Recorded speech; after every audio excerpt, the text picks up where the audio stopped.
এক নম্বর প্রশ্ন, সারার অনুরোধে ইব্রাহিম আলাইহিস সালামের হাজেরা ও ইসমাইলকে কোথায় রেখে আসেন?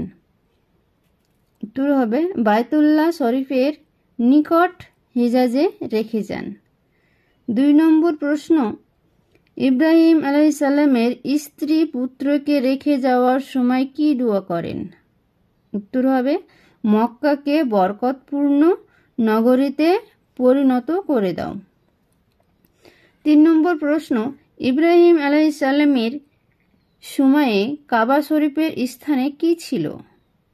উত্তর হবে একটি বট গাছ। 4 নম্বর প্রশ্ন, ওই সময়ের কাবার আশেপাশের অবস্থা কেমন ছিল? উত্তর হবে এখানে পানির কোনো উৎস ছিল না। স্থানটি ছিল জনমানবহীন একটি উপত্যকা। 5 নম্বর প্রশ্ন, ইব্রাহিম আলাইহিস সালামের তাদের নিকট কি খাদ্য রেখে ফিলিস্তিনে ফিরে যান? উত্তর হবে কিছু খেজুর ও একটি মস্কে কিছু পানি। 6 নম্বর, খাবার শেষ হলে কিভাবে সংকট দূর হয়? উত্তর,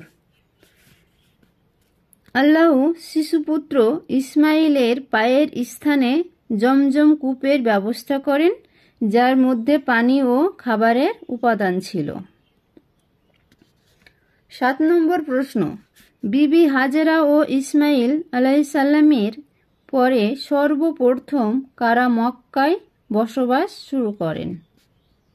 উত্তর, ইয়েমেন থেকে কিছু লোক আসেন, তাদেরকে দ্বিতীয় জুরহুম বলা হয়।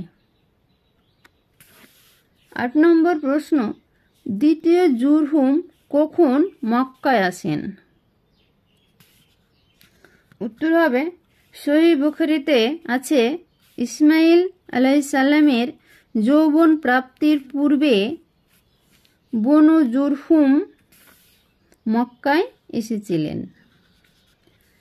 9 নম্বর প্রশ্ন, ইব্রাহিম আলাইহিস সালামের স্ত্রী পুত্রকে দেখতে কয়বার মক্কায় আসেন? উত্তর হবে 4 বার।